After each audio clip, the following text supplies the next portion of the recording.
Hello everyone, welcome back to the channel. If you're looking to start investing smartly in 2025, this is the right place. Today I'm going to show you exactly how to use Navy Federal Digital Investor Platform from start to finish. Let's dive right in. First things first, head over to navyfederaldigitalinvestor.com. You can use any web browser whether you're on a computer or a phone. Once you're in the homepage, you'll see a clean layout showcasing the investment options available. Scroll down a bit and you'll see three main paths: self directed investing, automated investing, and a start option if you're not sure which to pick. If you're a beginner, that start options gives you step by step guidance on where to begin.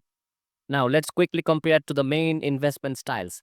With self directing investing, you're in full control. You choose where your money goes. With automated investing, they do the work for you, managing and rebalancing your portfolio. There's a helpful summary right on the page that breaks till down.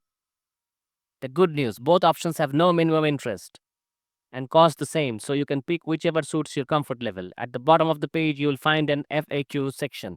Highly recommend checking that out if you have any doubts. Take your time and make sure you understand everything before moving forward. So, once you have already opened an account, just choose your investment style, self directed or automated. You need to accept the terms and disclosures by ticking a checkbox and clicking continue. Next, you'll sign in with your Navy Federal username and password.